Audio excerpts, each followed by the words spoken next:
Okay, hello.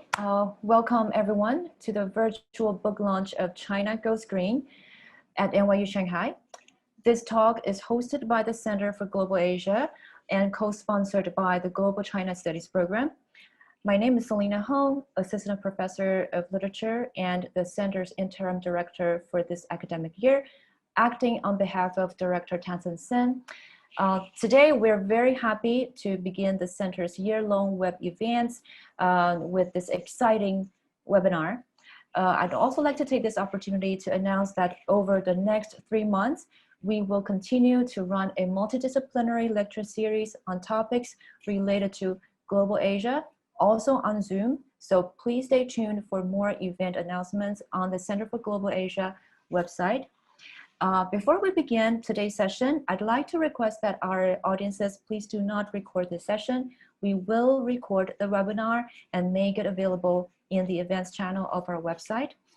Now, I'm very honored to welcome today's moderator, Dean Maria Montoya of Arts and Science, who is Global Network Associate Professor of History at NYU Shanghai and Associate Professor of History at NYU. Dean Montoya will introduce the book and the two authors.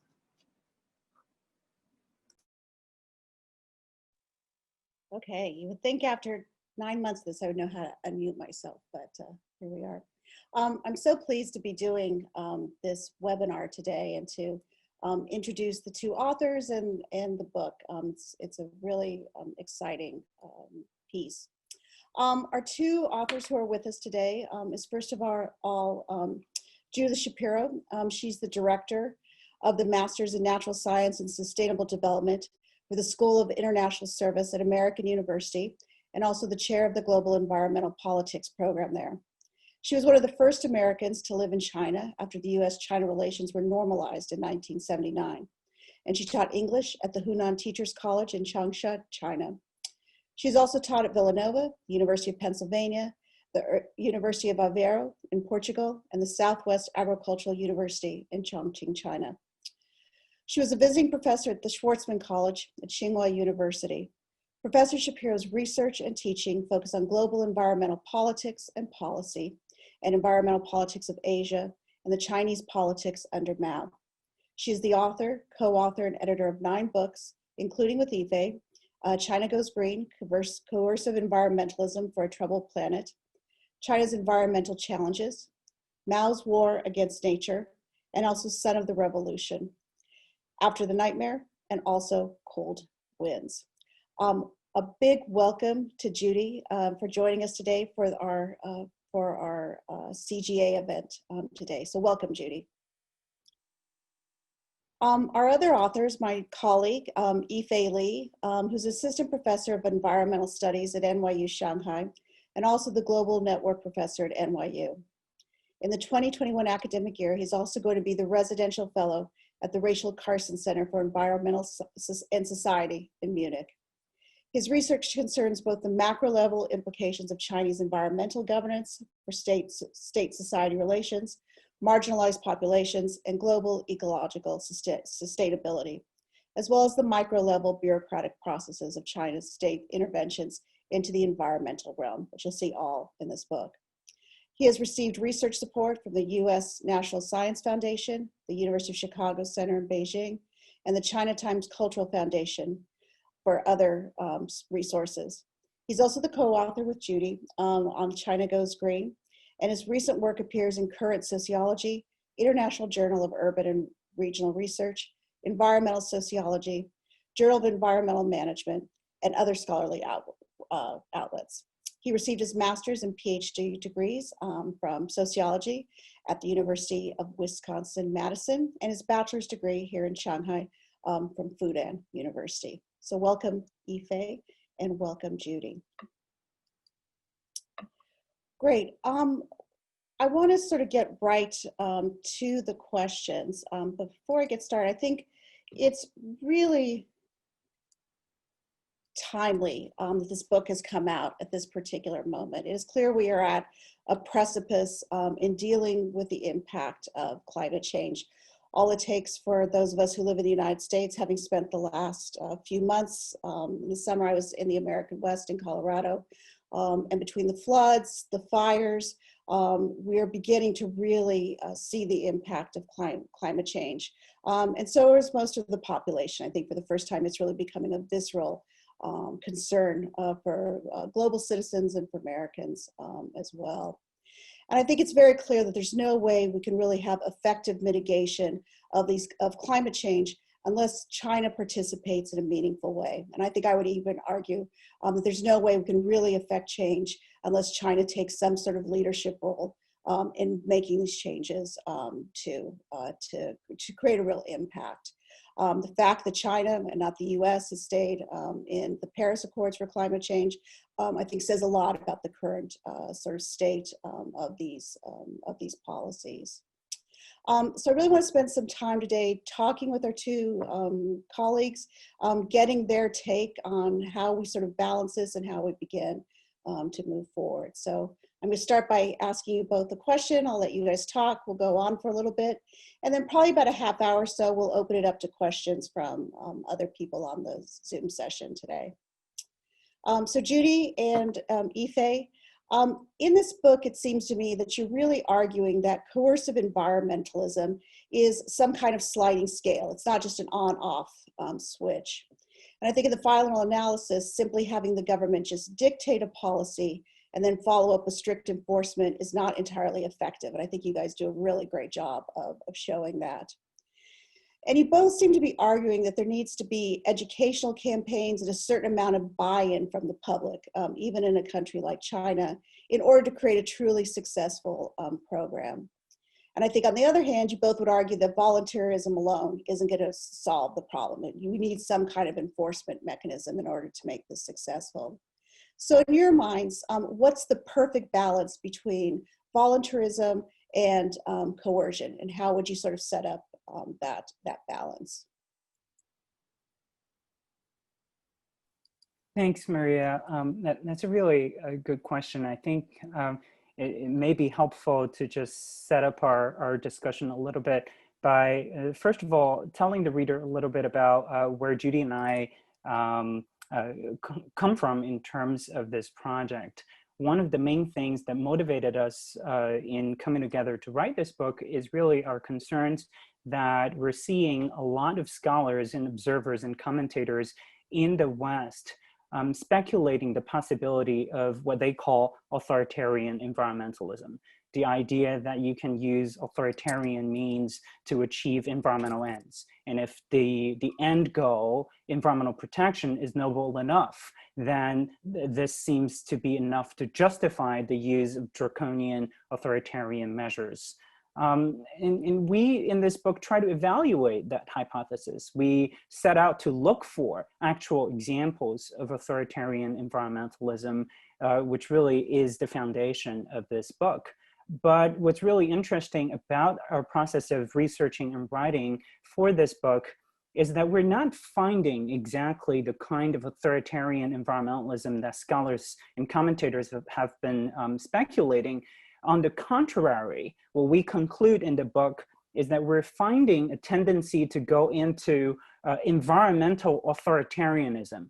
Now, what do we mean by that? What we mean is the idea or the hypothesis of authoritarian environmentalism is that you use authoritarian means to accomplish environmental ends.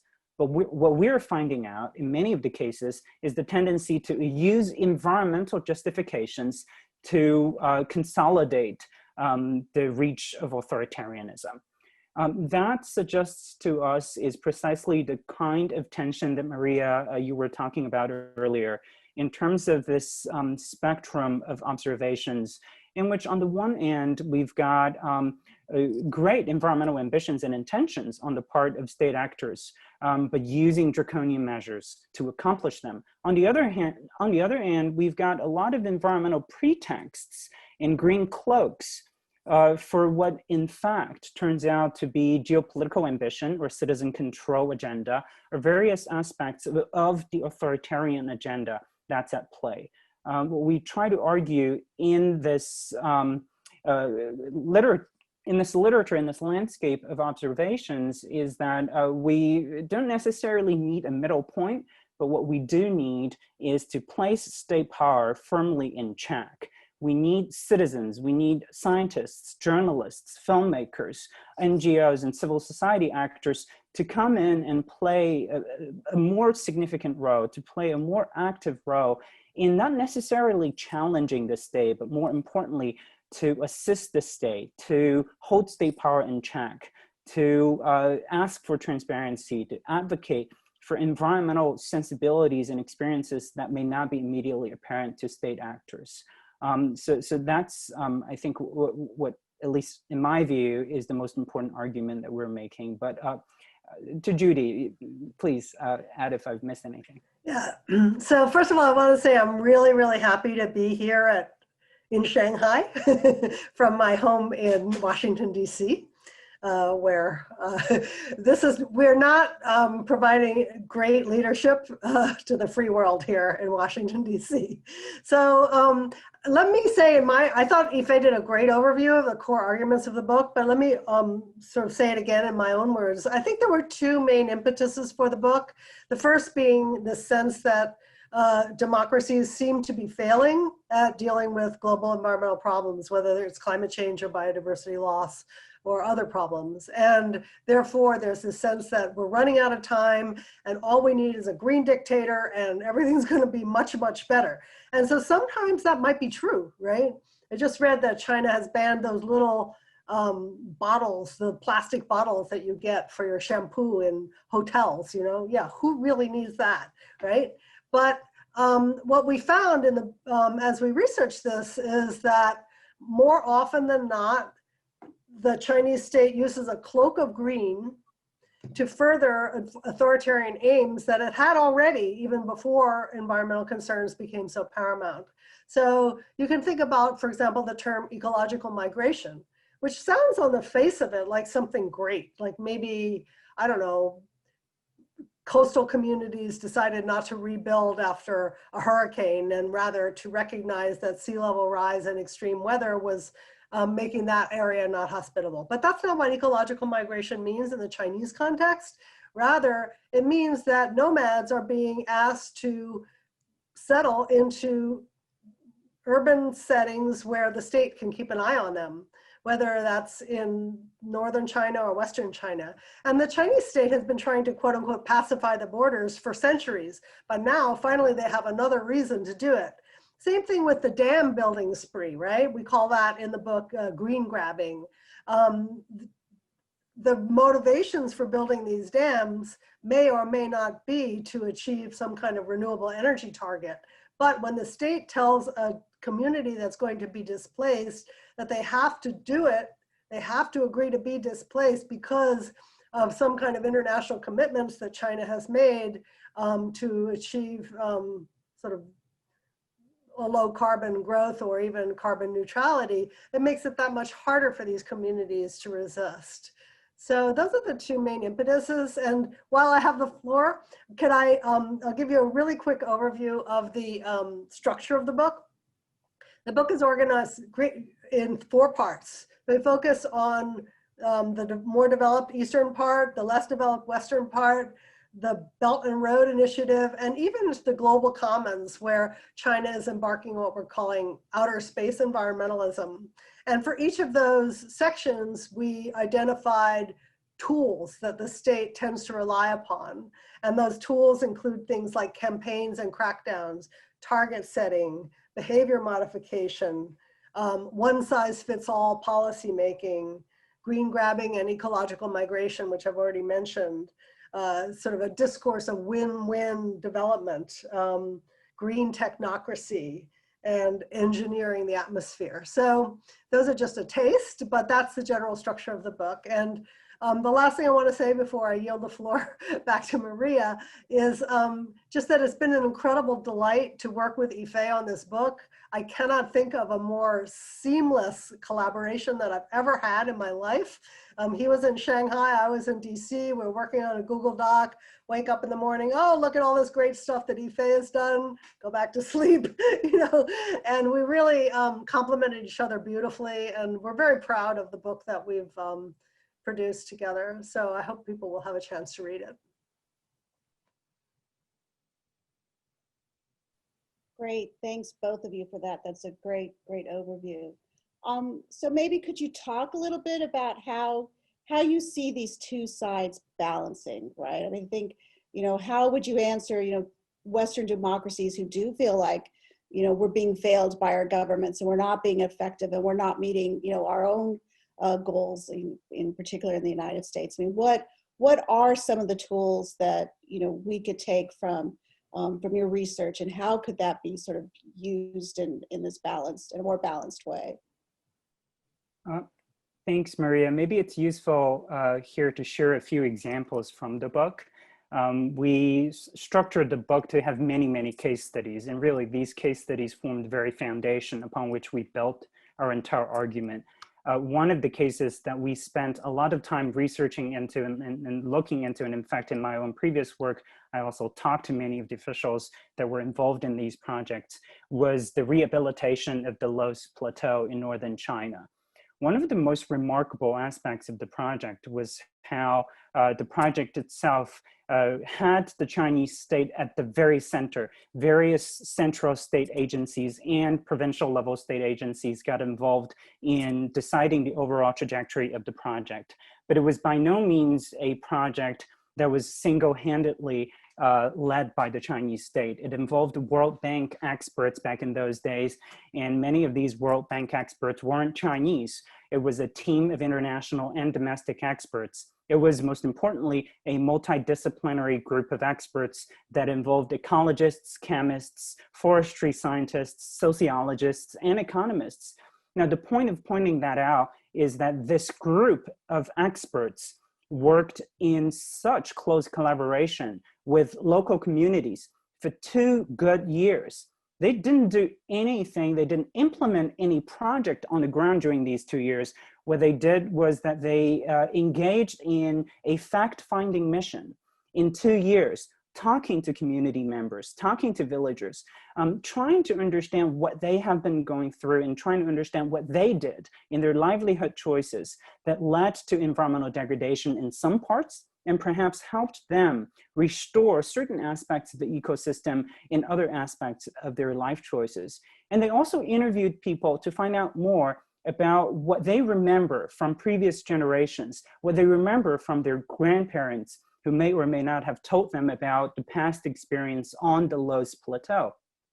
And it was through this 2-year process of finding out about the local livelihood conditions and ecological knowledge that's held in these communities that the World Bank experts and the Chinese government agencies were able to come together to formulate a rehabilitation plan that not only made ecological sense, but also made social and economic sense. And this plan still, till this day, works extremely well because people find economic incentives to conserve the environment, but while at the same time, they can make a living out of the landscape. They can have cash crops, but at the same time, there are certain parts of the land that's set aside for conservation and rehabilitation. That level of commitment, care, and thought that goes into the program speaks to the centrality of, on the one hand, we need very strong and decisive state actors that are willing to commit political and financial resources to rehabilitate damaged ecosystems. But on the other hand, that level of decisiveness has to be matched with a broad base of support from the community, from scientists, from all kinds of scientists who see different aspects of the ecosystems, who see different aspects of the community lives. And that kind of collaboration is what we think most representative of what can be a successful model. But I guess I just follow up and say, in your experience, in your research, Was that something that you saw over and over again? Was that part of this China state apparatus of planning these things? I mean, I think, you know, my sort of sense is a lot of things are just top down, right? They just come from some government policy and they fall down on this. But what you're talking about is really a much more organic process. So how often does that actually happen? Right. If I can continue on this story, and in fact, you know, we documented the initial success of the Loess Plateau, and then we documented how, in the haste to replicate, quote unquote, the success of the Loess Plateau experience, the local government, and then working in collaboration with the central government, wanted to scale up that rehabilitation model. And in the end, what they pursued was to just rapidly expand monocultural forests across the entire region. Now, that urge to expand, that lack of attention to local conditions, resulted in huge expansions of monocultural forests, which as a result damaged a lot of the ecosystems, because these trees just didn't fit so well with a larger scale ecosystem.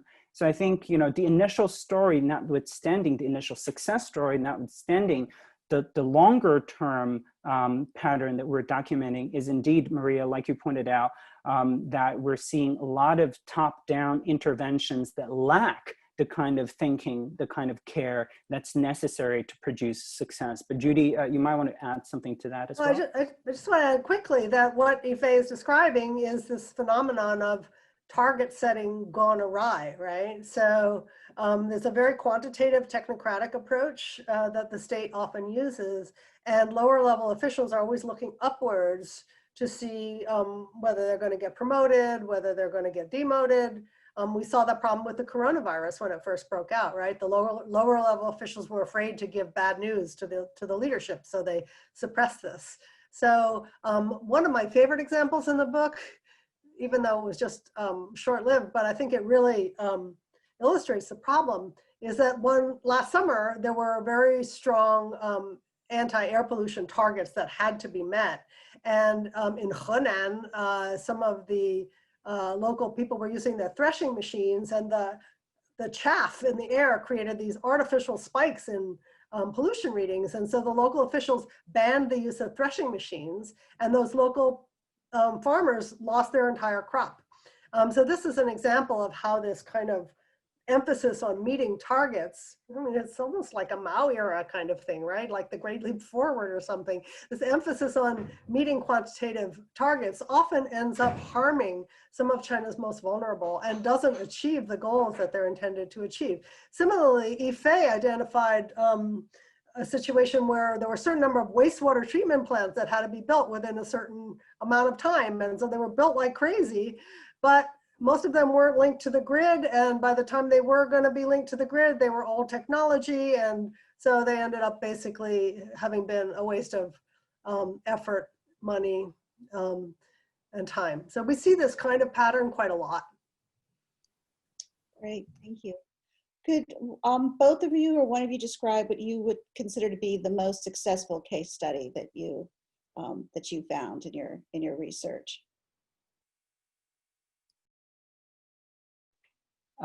Yeah, you know, one of the cases that I really enjoyed learning and writing about was the Chinese waste import ban, which came into effect January the 1st of 2018.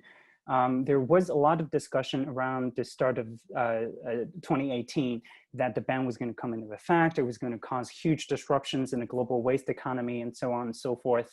I think, you know, these impacts were true, but a lot of these discussions simply failed to recognize that this ban was not so abruptly advanced. It was, in fact, a policy that has been in the making for well over a decade, if not 2 decades. The reason why we say that is because China has consistently been tightening up its import restrictions on recyclables, whether it's recyclable paper or plastic or metal or what have you. The goal has always been to tighten up these import controls in order for Chinese domestic recycling industries to slowly respond to these changing policies and in turn slowly upgrade the domestic recycling industry. Now, what we see in this case, once again, is that the state acted decisively, but it was successful only to the extent that it consulted extensively with local recycling businesses. And also, we have to acknowledge the role of so many filmmakers who actually was making a lot of documentary films. The global actor by the name of Basel Action Network was involved in a lot of the local filmmaking and advocacy groups. These efforts enabled the Chinese state to sensitize itself to these various concerns on the ground, whether it's the businesses or the individual recyclers or the individual workers who work in these facilities. To the extent that the state was fully sensitive to these concerns, it was able to put together policies and gradually upgrade the waste import ban to such an extent that it has very successfully fostered a domestic recycling industry. But also more importantly, another aspect of this case is that internationally, as soon as China announced that it was going to ban the import of various kinds of recyclables, many other countries in Asia followed suit. Vietnam, the Philippines, Malaysia, all issued similar kinds of waste import bans, to the extent that globally we're seeing almost a global movement to reject these waste shipments coming out of North America, Western Europe, and Australia and New Zealand. And also what we're seeing in terms of a welcoming sign of change is that places like California are now reforming their own recycling industry, not only in the sense of processing a lot of recyclables on the ground in California, but also a lot of initiatives to encourage citizens and also to incentivize citizens to reuse more. And we think, a lot of that is because how successful the Chinese waste import ban actually is. Great. Judy, you want to tell us what you think? Yeah, I mean, I want to cover so many more questions, but I just want to say that that really made me feel happy for the planet. I know that for Americans, it was like, oh my God, China's refusing to take our recyclables. And, you think you're so people think they're virtuous because they recycled. That's like step one of being an environmentalist. I'm an environmentalist, I recycle, but they don't think about where that stuff goes. And the film Plastic China, which I just showed to my undergraduates, such a beautiful film, because you can see this migrant worker family and this little girl who can't go to school, and she's playing with brands, wrapping from brands that any American would recognize. That really hits home the notion that, your mother said you should clean up your own room, right? We can't keep displacing this environmental harm onto the planet's more vulnerable. So I think it's a fantastic move on China's part. Great, good. So we have a question from an audience member. So it's a great question. So I think I'll start with that. Kate Wedgwood asks, she says, in 2004, Elizabeth Economy speculated in a well-received book, The River Runs Black, that citizen environmental activism in China might lead to a wider political change. What do you think about that? And she goes on to say, it seems from what you've been saying so far that rather than civic movements leveraging the environment for other political projects, what you're really talking about is how the state is leveraging these environmental movements for their own political projects. So maybe you can sort of answer both sides of that. It's a great question. Yeah, I want to say that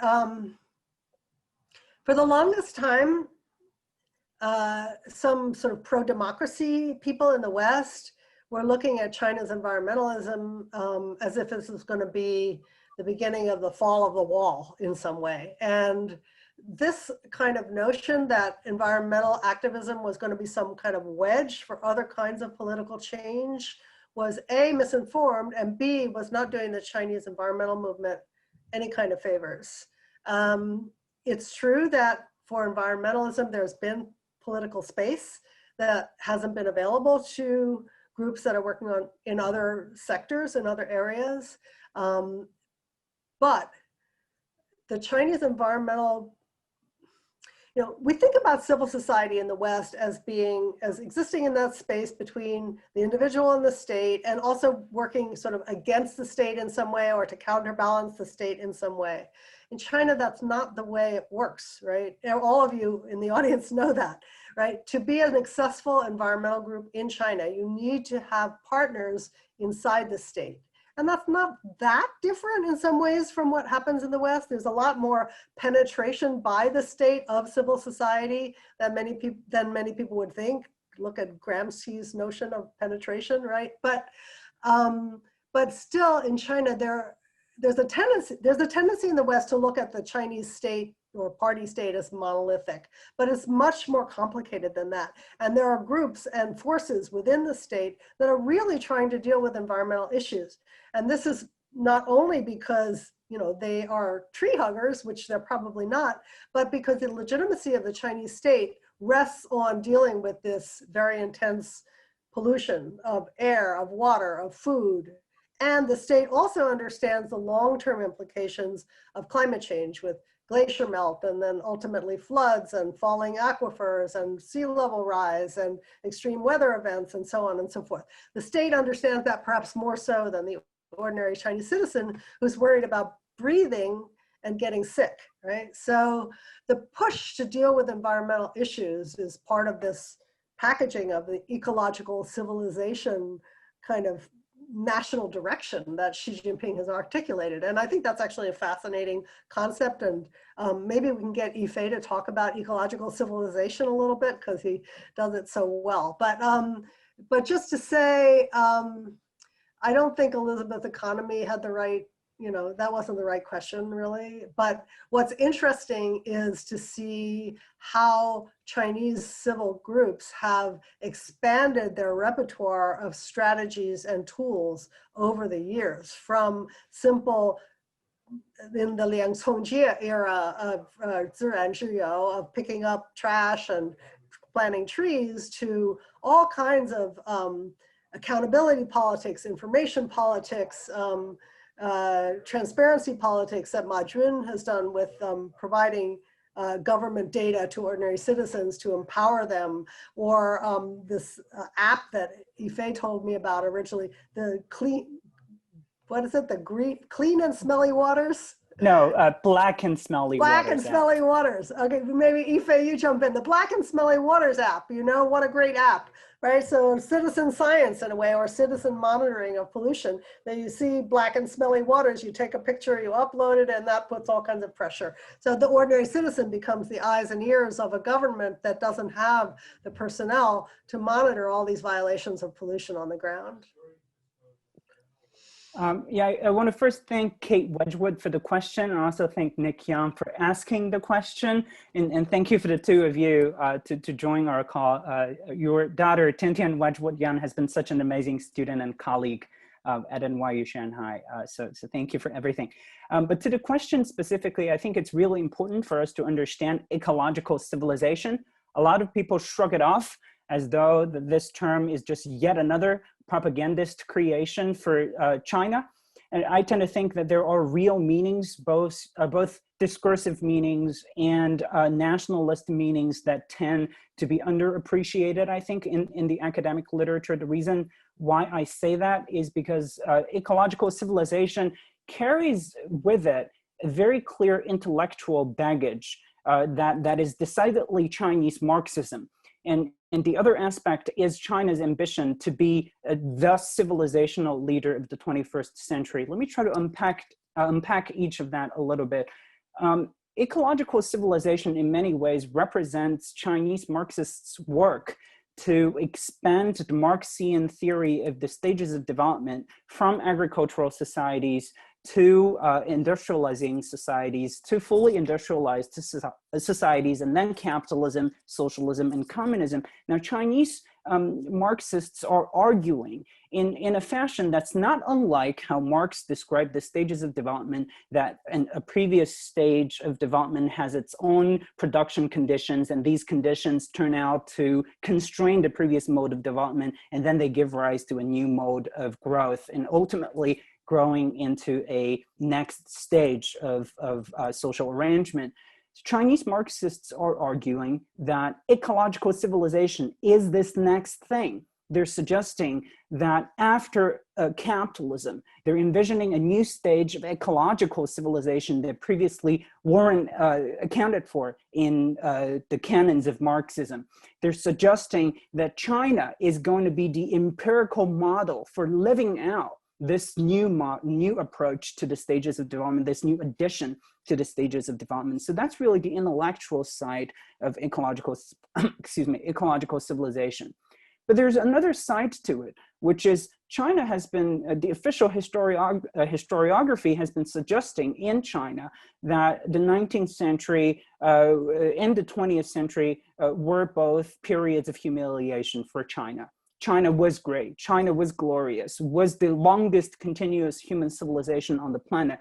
But because of the century of humiliation, China has gone down. Now, what the Chinese Communist Party really sees itself as a primary goal of national revival is what they call the rejuvenation of the Chinese nation. Now, this argument of ecological civilization plays extremely well with this idea of China re-emerging on world stages as a renewed civilizational leader. They're not leading any just random kind of civilization, but they're suggesting that China is bringing forth a novel kind of civilization that they call ecological civilization. So because of these two strands of thoughts that come really together so well, that we're thinking that ecological civilization has its unique political meanings that has to be fully appreciated. So for Elizabeth Economy to suggest that environmental movements in some ways have the tendency or have the potential to initiate larger scale political changes, I think is a fundamental misreading of what environmental protection actually means in the Chinese context. But over to Maria. Great. I think I want to pull a couple strands together here. And I'm thinking about, the way you talk about, how basically the United States, Australia, these other countries were basically offloading their trash, their recyclables to China. And I kind of want to turn that a little bit and think about the Belt and Road Initiative, right? And the way that China is sort of exporting this idea of ecological civilization to all these other countries through these various infrastructure projects. And of course, I love to talk about water all the time. And so I want to think about all the dams that are being built, right? Outside of China's boundaries, particularly on the Mekong, all over on that western border. And is the Belt and Road Initiative really a way for China also to export its trash and its needs, right? So you put the dams someplace else and you take in that electricity either to sell it or to use it for your own civilization. So how do these sort of two things begin to work together, and how does the Belt and Road Initiative fit into this idea of the ecological civilized society? So there has been tremendous criticism of the building of coal-fired power plants on the Belt and Road. And I would extend the criticism to maybe an overemphasis on carbon and a continued technocratic approach. The thing that really gets my goat, as it were, is that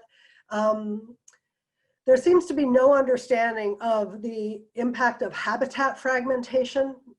These infrastructure projects, when you build a railroad, when you build a high-speed highway, when you dig a deep water port, when you extract these resources in fragile areas, this has tremendous consequences for biodiversity. And as Maria, you're saying, they're also exporting a lot of these big dams, and also building big dams on the upper reaches of the Mekong, which is within China's borders, which is having tremendous impact all the way down through to Vietnam.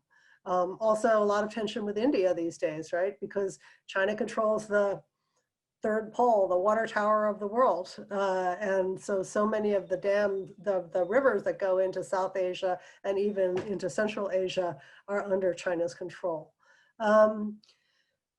I'm sure that people are really excited and interested by this commitment to go carbon neutral by 2060. And I think it's very interesting. I think is great, right? But we have to see whether all of these tools that we chronicle in the book about target setting and campaign style implementation, and sort of numbers obsession, if you will, whether those are put into effect while China is trying to go carbon neutral. And then even more importantly is the problem of what a scholar named Peter Doverne has called the shadow ecology of the country, right? So when you're calculating an entity's carbon footprint, whether it's an individual or an apartment building or a school or a city,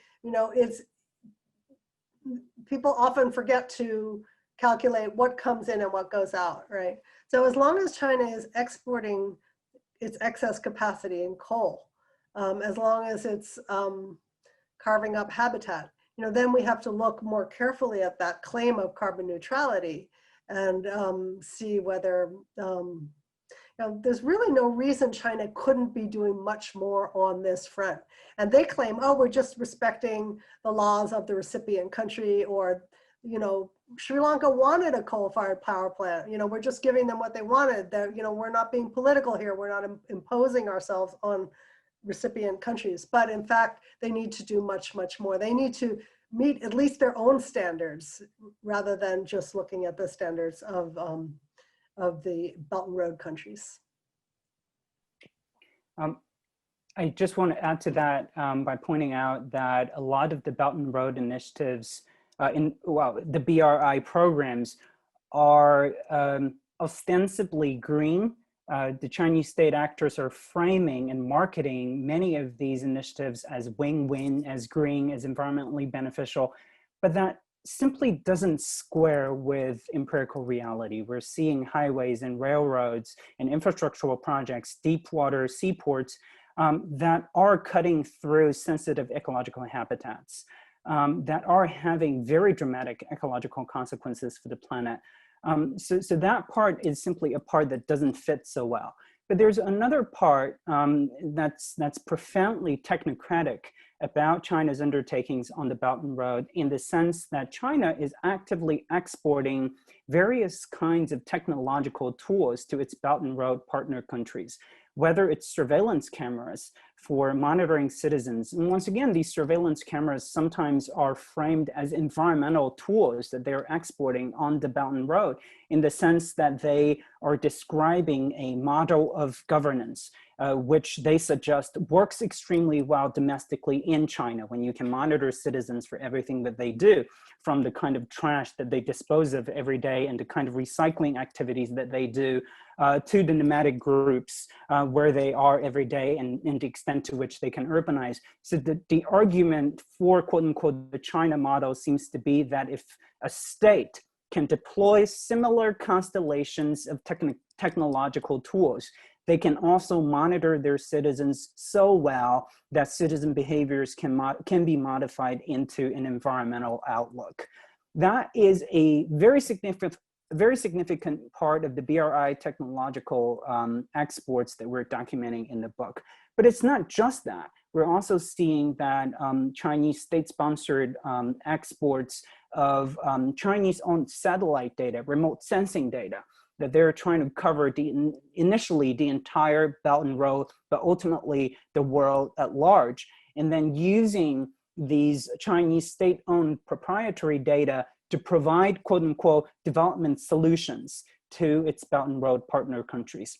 And once again, these quote unquote solutions are framed as being green, as environmental, as win-win, and yet the very foundation, the scientific premise of these solutions are Chinese state-owned proprietary data, which is not being transparently shared across the board, which is typically owned and housed at the Chinese Academy of Sciences, and which controls the extent to which other parties can access this entire database. That technological aspect seems to be one of the most salient features of the Belt and Road Initiative, and we think there are some very worrying signs to that development. But back to Maria. Great, thanks. So another question kind of following, I want to kind of finish up maybe sort of this international Belt and Road thing, but a question from Ivan. And I think Ivan's really asking you sort of at the international level, say in the last 10 years from Copenhagen, where China was being, really non-participatory, not a real leader in this field, to what we see today, where, China is sort of, picking up this mantle of being, the environmentalists in the wake of what's really just, the dropping the ball on the part of the United States and other countries. How would you explain this transition? What do you think are the most salient features of that transition, and what's the impact of that, both internationally and here back in China? Well, nobody can read the minds of Xi Jinping, right? But I think for China, the environmental leadership is sort of a low-hanging fruit in that, as I said earlier, they already understand that climate change is going to have some very damaging impacts on domestic security, right? If, for example, Beijing doesn't have drinking water anymore, that could displace a lot of people. And we already see that in Shanghai, they're having to build a sea gate like they have in Rotterdam. As we saw, in earlier commitments around Paris, in some ways, China's commitments are the kinds of things they were going to do anyway, because they have the double win that they're thinking about, right? Dealing with ground level ozone and also mitigating their carbon output. So then I also think that China is very sensitive to its global reputation. And at a time when China is being criticized for behaviors, say, in the South China Sea or in Western China, to be able to say, yeah, but we're, ecological, it's one way to kind of make up some of the balance. But as I said, I'm not a mind reader. I love some of the propaganda videos around the Belt and Road. There's one where, Xi Jinping is, he's speaking in this portentous voice about his boyhood in Xi'an, dreaming of camels and global connectivity. And by the end, there's like painted Pakistani trucks flying through the air. I love these videos, but they tell us a little bit about, this notion that China feels that they have to step up because the rest of the world needs Chinese greatness, But I want to add to that, and thanks, Ivan, for the question, and a huge shout out to Ivan as well. In terms of China's environmental leadership, I think it's very clear that China will be the next global environmental leader. I don't think there's any doubt about it now that the US has so clearly retreated from that leadership position. And most importantly, China is eager to take up that leadership role. But what we really want to emphasize in this book is that in order for China to lead well in this global environmental realm, the Chinese state needs to be fully aware of the fact that it doesn't work if the Chinese state seeks to perpetuate this singular version of what it means to develop, this homogenized view that you have to urbanize, you have to be an urban middle class in order to be considered successful. And this view that a city park, and you can just expand the size of the city park and make it a national park and remove all of the residents. And I think that homogenizing view of what it means to be developed is profoundly problematic in many of the levels that we discuss in this book. As Judy pointed out earlier, we have multiple levels in this book. We look at the industrial East, we look at the West borderlands, we look at the Belt and Road, and then into the global commons. What's so striking is that China seems convinced, the Chinese state seems convinced through its domestic experience that it can just keep urbanizing nomadic groups. It just can keep imposing on an urban order on its citizens in the industrial West, to such a point that in many of the Belt and Road initiatives and into the global commons, China is pursuing a very, very similar agenda in terms of exporting its model of economic growth, to the point that I think many of the state officials are indeed well-intended, but that well-intention is premised on a complete lack of appreciation of alternative understandings of livelihoods, alternative approaches to everyday lives. And that lack of sensitivity, that lack of care seems to be the most problematic aspect. So in other words, if China wants to lead well in global environmentalism, it needs to, first and foremost, be fully sensitized to these alternative views of development. Yeah, I completely agree with that. I think that China's lack of experience in consulting with their own minority groups and with their own communities, then when they go out and they find out that, oh, there's something called indigenous rights, and they don't even know what an indigenous person is. And then they're genuinely like hurt. You know, they've hurt the feelings of the Chinese people when these people don't seem grateful. So there's got to be, it's almost like there needs to be cross-cultural sensitivity training or something like that. There's such a lack of appreciation for difference and respect for difference, and such a kind of an arrogance that the Chinese way is the best way for everyone. This would really need to change if China's going to be a global leader in this and in other areas as well. Great, thank you. That's really, really interesting. I think to the audience, I'm really going to start just fielding the questions right now, and so they'll kind of come in random order. But I love this question. This question's from Sharon Zukin, and she wants to know: is anyone in China thinking about digital waste right now, dealing with the waste created by obsolete electronic devices and the demand for power sources to support data storage, given blockchain technology, and all sorts of things related to this kind of digital world that we're living in. I myself have an entire box full of all the digital junk that no longer works in my house. So, you know, what am I supposed to do with that? How are we going to deal with that? Has China begun to deal with that? They seem to be big producers of that kind of waste. Right. Hi, Sharon Zuking, how are you? Shout out to you. Now, to answer that question specifically about electronic waste and the extent to which that is even being factored into policymaking, I mean, I think of an example of China Eastern, the primary carrier in the Shanghai region, rolled out these electronic luggage tags. And they have been just marketing these electronic luggage tags as a means to protect the environment. They're suggesting that each time you use this luggage tag, you're saving a sheet of paper.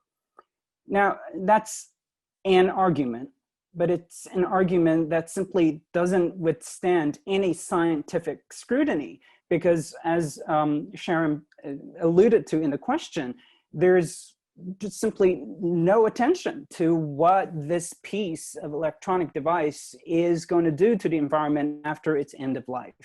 And I think you're absolutely right, Sharon, that these things needed to be accounted for, whether it's these huge data centers in central China that utilizes a tremendous amount of hydropower to run these big data centers for the Chinese state and many of the other private enterprises in the country, or the tremendous volume of electronic wastes. We've documented a number of cases in the book about these so-called cancer villages, a few of which became these unfortunate environmental injustice cases because precisely of disproportionate amounts of electronic wastes that are dumped onto these villages. Now that China has imposed a waste import ban, I think to some extent that's going to help alleviate these communities out of environmental harm's way in very, very real senses. But still, I think there's a general lack of discussion of how to reuse electronic devices, how to create modular forms for the next generation of electronic devices. So whenever we needed to upgrade, we don't need to upgrade the whole thing. We can only take out whatever piece that's not working and then put in a new bit. But at least to my knowledge, there has been very little discussion on that front.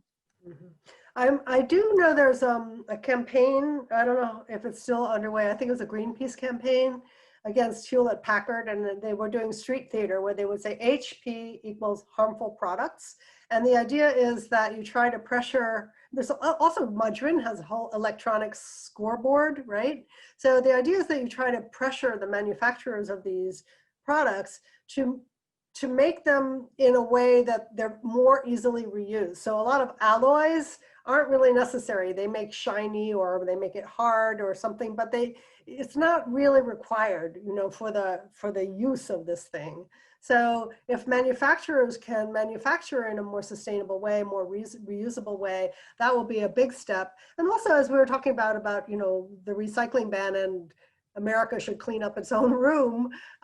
If the manufacturers are forced to take back their own products, not only of electronics, but cars, everything, you know, then that requires them to think more carefully about what they're doing in the first place. Great. So just to kind of follow up on the idea of America cleaning up its own mess, its own bedroom. Lex asked the question, Lexa Lee says, in US politics, we often hear that China is investing heavily in green energy, and the United States and others need to step up in order to compete in this green energy market.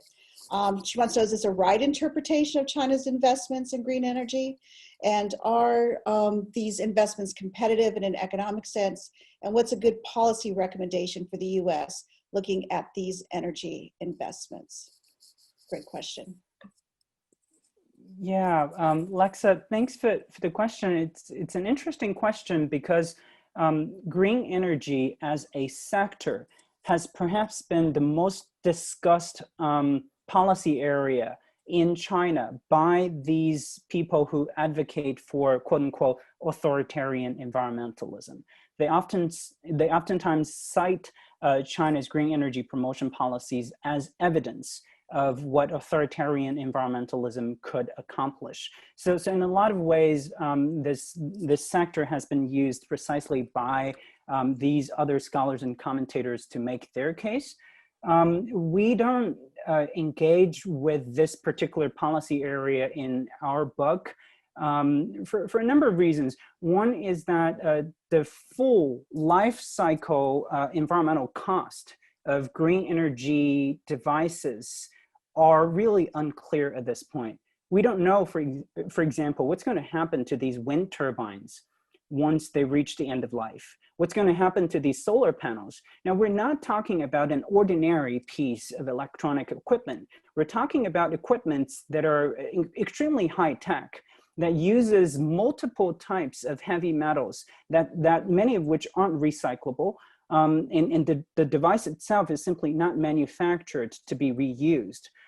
So if we account for the whole life cycle environmental cost of these green energy appliances or devices or equipments, it simply is unclear whether the green energy is all that green at all. So that's really a scientific aspect of the green economy that we simply aren't quite sure about.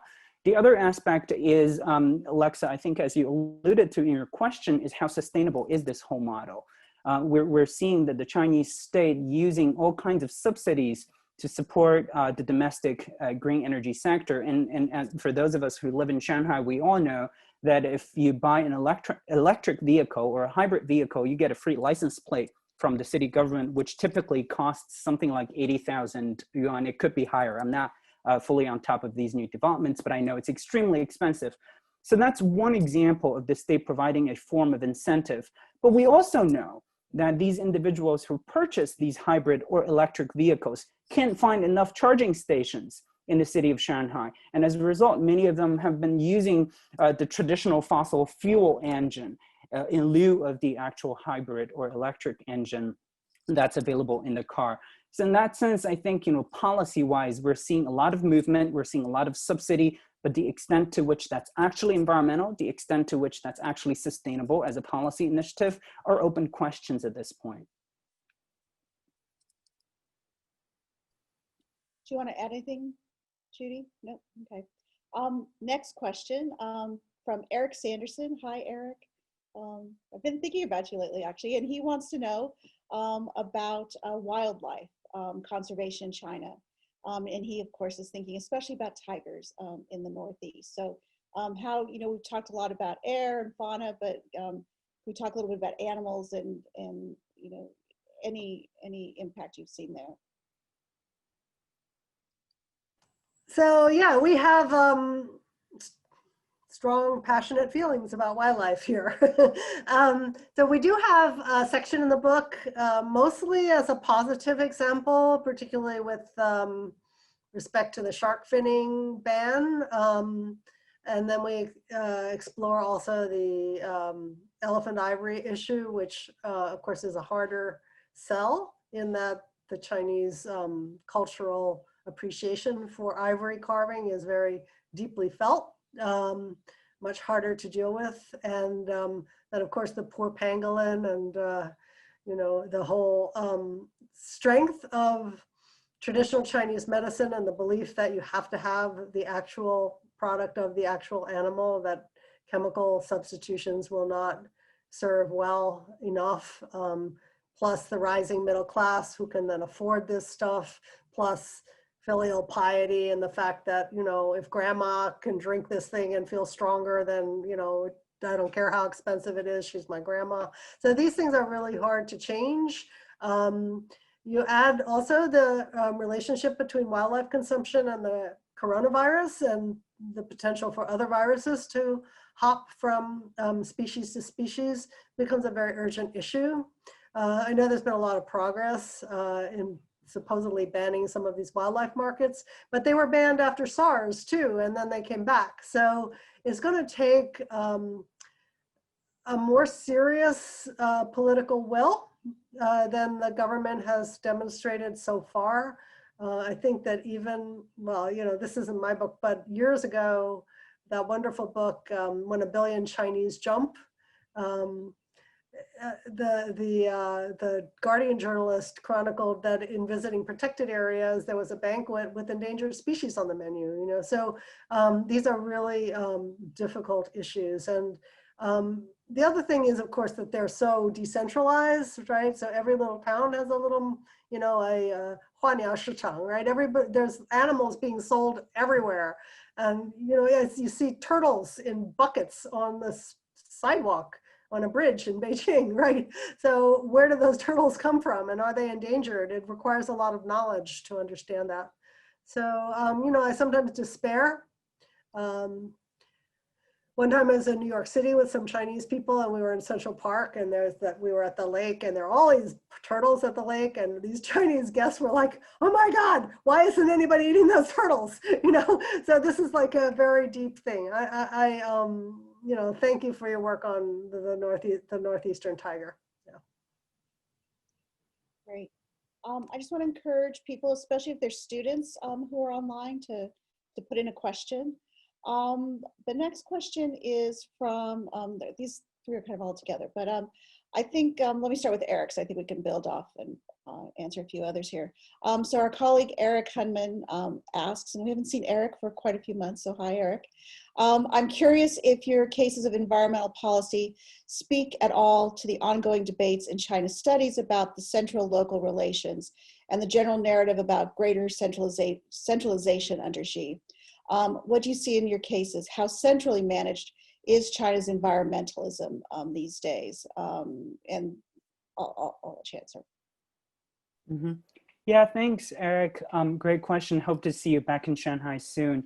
But the question about central local relations, I think, you know, once again, we can use a number of different examples to think about how to answer that question. We're seeing in the environmental realm that a lot of the policies are being implemented, like Judy alluded to earlier, through quantitative targets. And whenever quantitative targets don't work, we see an escalated attempt to use political campaigns. And all of a sudden, these inspection teams coming from the central government arrives at the local scene and tries to enforce a certain central policy. We're seeing, for example, the high-profile case of the natural gas shortage problem back in the winter of 2017 and 2018, which came directly as a result of the central government sending a lot of these quote-unquote inspection teams to the local area, and local officials got so worried about them not being able to fill these targets to the extent that they over-enforced the switch from the traditional heating system to a natural gas-based heating system. And as it turned out, if everybody over-enforces a central government mandate, you end up over-enforce so much that the local areas simply didn't have enough natural gas to supply to all of these residential and industrial users. So that's sort of a primary example of how the Chinese government is using these instruments or tools, if you will, such as quantitative targets, such as campaigns and crackdowns, to gain even more centralized powers, to summon these local officials in line to enforce a given central policy in these past few years. But we're also documenting a situation in which, yes, there is increased centralization and consolidation of political power, but that is bad news for the environment. It may sound very great that a lot of these local officials are lined up to enforce a certain central mandate, but in the end, we're documenting close to non-existent environmental benefits, and we're also documenting tremendous human costs to these centralized enforcement mechanisms. Judy, you want to add about just central local relations?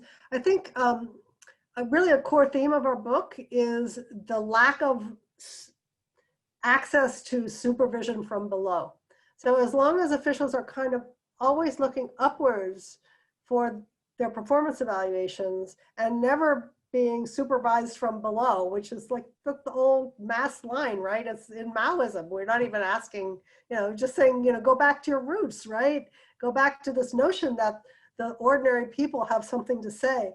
But there's such a mistrust of civil groups and ordinary people, and such a kind of it is the centralization structure. So there's been a kind of a turning back from the decentralization that we saw as part of the economic reforms after Mao died, I think, a re-centralization under Xi Jinping.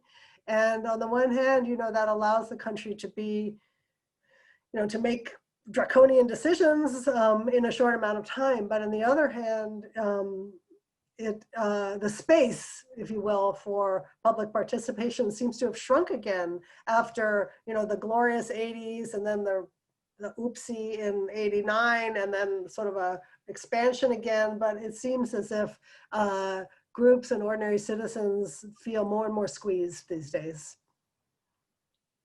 Right. So Gukriti Singh is asking a question, and I guess I'll kind of riff on this a little bit. Your book came out, before the pandemic came, and so given the way that China reacted to the pandemic and its governmental response, a very quick lockdown, how does that sort of influence? Does it make you change your mind in any ways about the ways you've been thinking about this issue? Well, with Donald Trump walking around without a mask, breathing on everybody, I mean, certainly this is a classic example of when one wishes that there could be a national mask mandate. And Biden has said that if and when, God willing, he is elected, there will be a national mask mandate. Sometimes we talk a lot about this phrase, which comes originally from Garrett Hardin, who's in the doghouse these days for being a racist and a fascist, but it is a very useful phrase, which is the phrase mutually agreed upon coercion, right? So if the people can buy in, if they can understand why there are these regulations, then these environmental initiatives and other initiatives have a very decent chance of succeeding. But if you spring it on the people, as they sprang the recycling policy on the people of Shanghai, then people are just going to throw their trash in the gutter because they don't understand. It doesn't make sense. They haven't been given any kind of a say in how it can work well. So I think with the coronavirus, there was a lot of suffering and complaining by the people when they were originally put on lockdown. But, ironically, Shanghai seems to be a lot safer than at least the area around the White House these days. So I don't know if Xifei has anything he wants to add, but China's done a pretty good job on the coronavirus after they screwed it up big time in the beginning. Right, exactly. I was exactly going to say just that, after they screwed up big time initially. And we have to understand how that initial screw up came to be.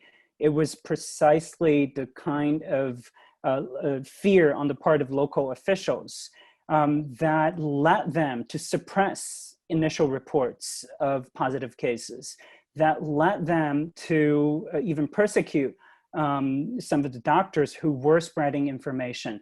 And that level of suppression initially is quite simply the reason why the virus got out into what it was initially in Wuhan and now eventually in the whole world. So we definitely have to factor in.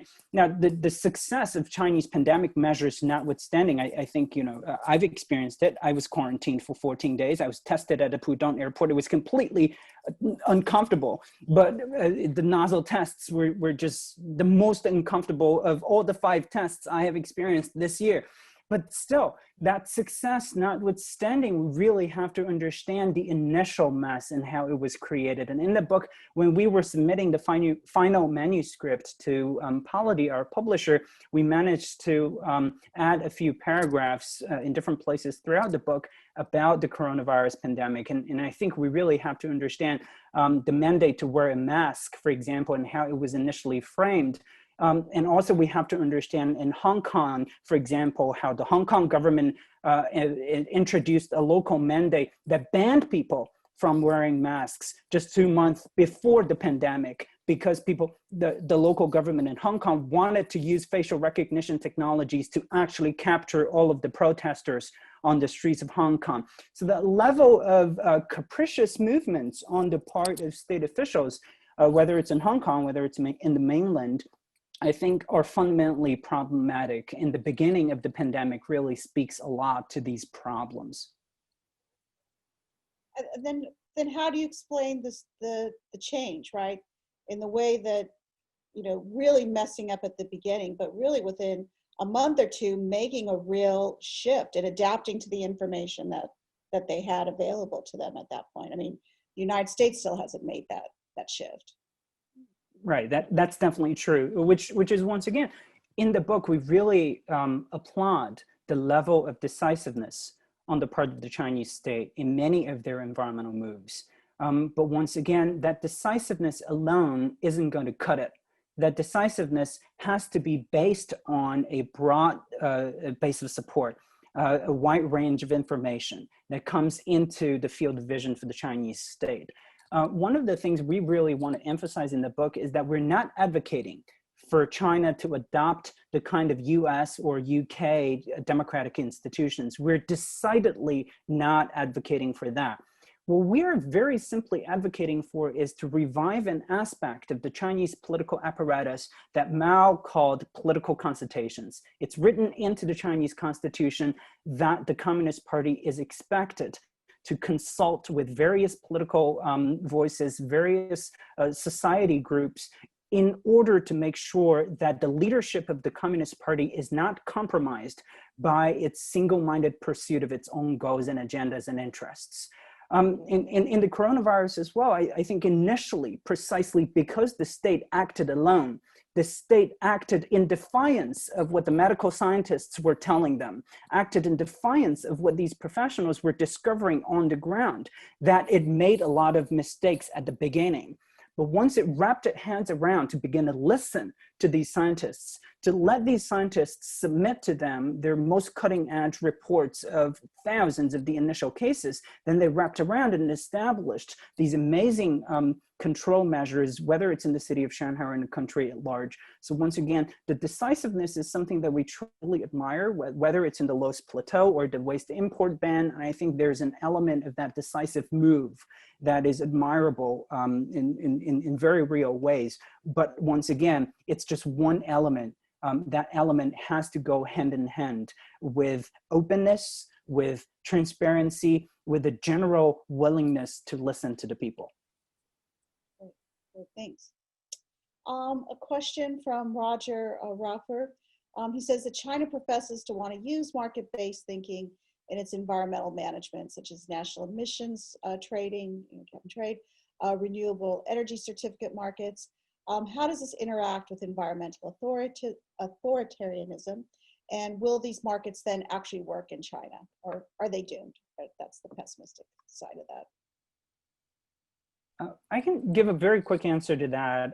If we look at the carbon neutrality pledge from a little more than a week ago, we have to consider how China is going to achieve carbon neutrality. What we've seen on the ground is that the carbon cap and trade mechanisms or carbon markets in general have been the primary mechanism by which Chinese state make these carbon neutrality pledges. What it essentially means is that if you're going to host, let's say, a sporting event, you're expected to take account for the number of cars that you drive. You have to drive to transport people, the amount of energy that you have to use to heat up or cool down the stadium, the amount of water that you have to supply to individual participants, and so on and so forth. So you do a full-scale carbon inventory and figure out the total amount of carbon that's associated with said event.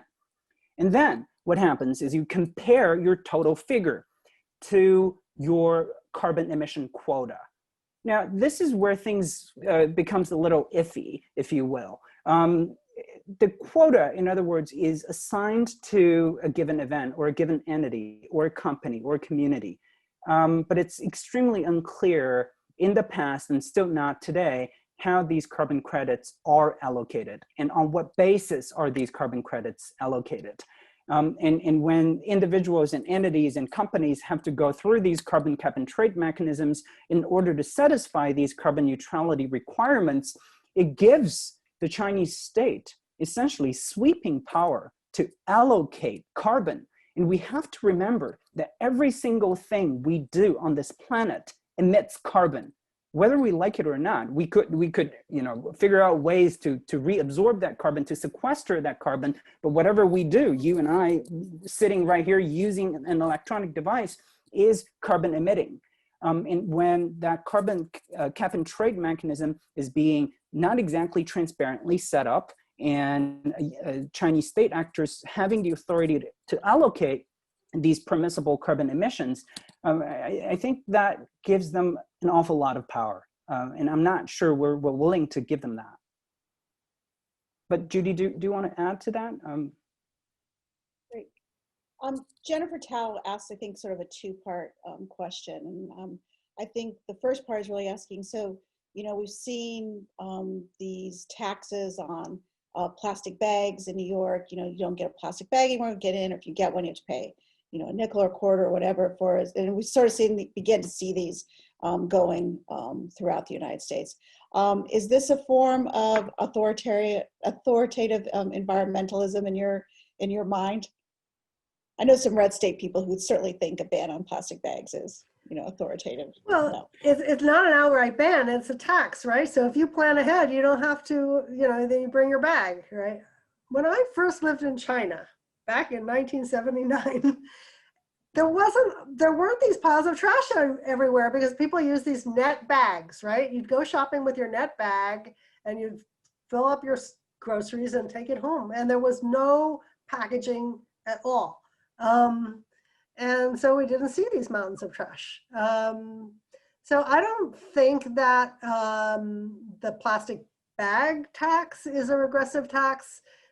I even don't think that the bottle taxes are regressive, although Ife might disagree with me, because it's a voluntary thing. If you want to return your bottle, you might get 10 cents, right? These are incentivizing, but they're not so onerous that you can't pay your rent anymore. I mean, the coronavirus is so onerous that you can't pay your rent anymore. That's different. So I see that as more mutually agreed coercion, because also these are regional policies that are passed by various councils or governments or municipalities, and they vary greatly from place to place, but they're passed by elected officials who consult with their constituents as to whether or not to have these plastic bag taxes. So. And hi, Jennifer Tao. Jennifer, I hope you can come back to Shanghai. I hope you can get your invitation letters soon to come in. But to answer your question about these bags, I think these bags have been so frequently cited by commentators outside of China or even within China as, yet again, evidence of the success of authoritarian environmentalism. China effectively introduced the new policy overnight. And now people all have to pay a small amount of fee to get a bag whenever they go grocery shopping. But also we have very limited evidence. I mean, scientists all over China have been trying to gather evidence of whether this policy has actually reduced the amount of plastic waste generated by the Chinese economy. There's very little evidence of that happening at all.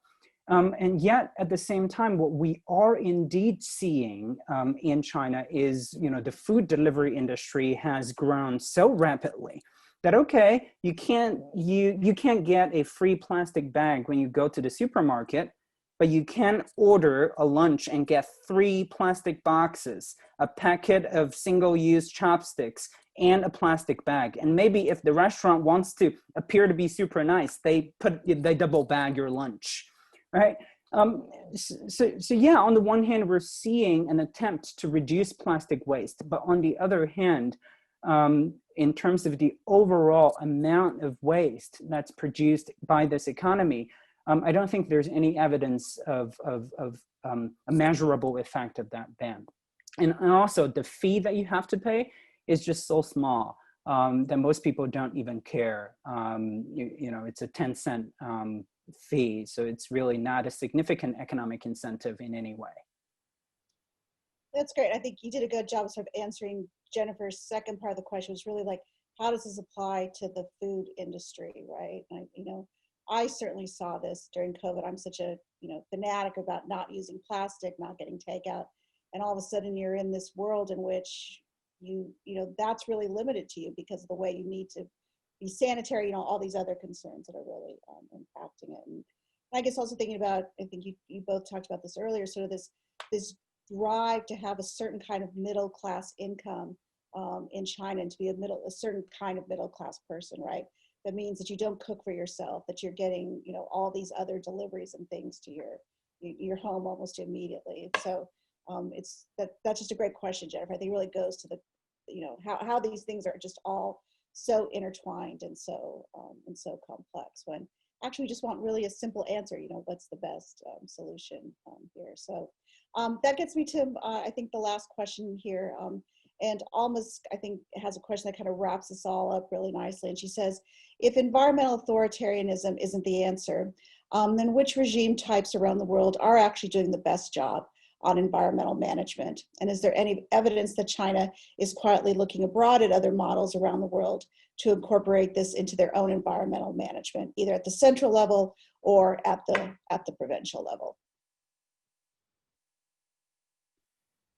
That's such a great question, Almaz, and hi, Almaz. I feel like I know all the people who are asking questions today, and thank you all for asking questions.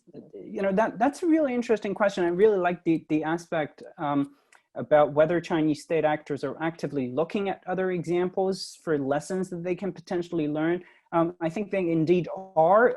If we look at the publications and internal documents that come out of the various party schools, whether it's at the central level or the various local levels, they indeed are spending a lot of time trying to understand what other countries are doing, whether it's for the environment or for the well-being of the people, for various aspects of their policy concerns. So that's happening.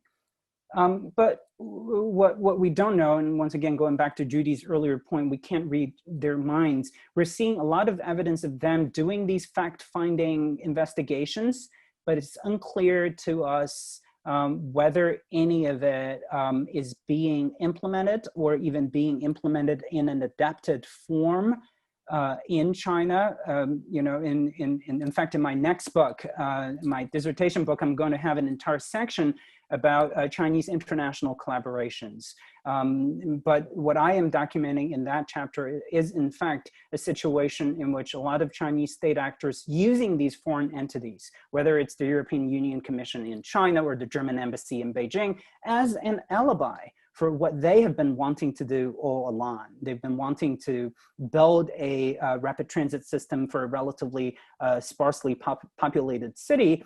They don't really have an economic, much less a technological justification for that, but then they enlist the support of a certain foreign entity and using their consulting reports as quote unquote an alibi for what they want to do all along. So I've been documenting a lot of these cases along that line. I don't think that fully addresses Alma's question, but I'll stop here, but we should talk more, Alma's, when we meet next. I personally think that some of the governments that are doing the best job are enshrining a kind of non-materialistic set of values into their national direction, whether it's the concept of Pachamama or gross domestic happiness. I think there's something fundamentally flawed about measuring human well-being by material possessions and consumption. And yet this is the global system that we are operating under right now. And obviously the planet is, screaming for help. Whether ecological civilization has enough of that, I don't know, because there's so much of China is still intensely poor. The material basic needs are still not being fully met everywhere in the country. So it's hard to see how China could get off of this materialistic bandwagon, except that, I would argue, Maria said, I've done all this work on the Mao period, and, under the Mao period, they said Mao wanted us to be equal, but equally poor.